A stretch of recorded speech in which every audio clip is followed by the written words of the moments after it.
जो संन्यास में भी पूर्ण है, जो मौन में भी संपूर्ण है। और इसी लक्ष्य के लिए सती ने आरंभ की कठोर तपस्या। पर्वतों की गुफाओं में प्रचंड वायु और वर्षा के बीच सती ने भोजन तक त्याग दिया। उन्होंने पृथ्वी पर बैठकर खुले आकाश में बिना निद्रा के केवल शिव के ध्यान में लीन रहकर दिन, सप्ताह और महीनों का तप किया। देवताओं तक को आश्चर्य हुआ कि एक कन्या इतनी कठोर तपस्या कैसे कर सकती है। और जब उनकी तपस्या की अग्नि ने त्रिलोक को प्रभावित करना शुरू किया, तब अंततः भगवान शिव ने उनकी भक्ति को स्वीकार करने का निर्णय लिया। पर यह तो आगे की कथा है। अभी तो एक पिता के अहंकार और एक पुत्री के समर्पण की टकराहट शुरू हुई है। जहां एक और दक्ष चाहता है कि सती उसके राजनैतिक सपनों की सीढ़ी बने, वहीं दूसरी ओर सती हर सांस के साथ शिव का नाम जपती है। यही संघर्ष इस प्रेम कथा की पहली चिंगारी है, एक ऐसी चिंगारी जो आगे चलकर एक भीषण अग्निकांड बन जाएगी। सती अपनी तपस्या में लीन थी। उनका एकमात्र उद्देश्य था शिव की प्राप्ति।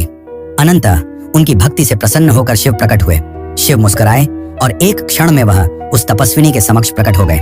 जैसे ही सती ने अपनी आंखें खोली, उनके सम्मुख खड़े थे वही जिनके लिए उन्होंने सब कुछ त्याग दिया था।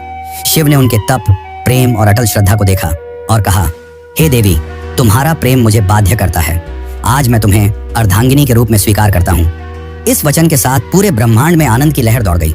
देवताओं ने पुष्प वर्षा की और फिर आया वह शुभ दिन जिसका साक्षी स्वयं ब्रह्मा, विष्णु और सारे लोग हुए। शिव और सती का दिव्य विवाह। शिव बारात लेकर स्वयं कैलाश से निकले, पर यह कोई साधारण बारात नहीं थी। इसमें भूत, प्रेत, पिशाच, नाग, सिद्ध, योगी, अर्षि, देवता सब सम्मिलित थे। शिव की सवारी नंदी थी, शरीर पर भस्म, जटा से गंगा, गले में नाग। यह स्वरूप देख सभी स्त्रियां भयभीत हो उठी, पर सती के चेहरे पर गर्व था।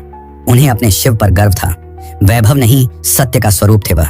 विवाह का आयोजन राजसी नहीं था, पर दिव्यता से भरा हुआ था। स्वयं ब्रह्मा ने मंत्रोच्चारण किया, विष्णु ने कन्यादान किया और समस्त लोगों ने इस मिलन का स्वागत किया।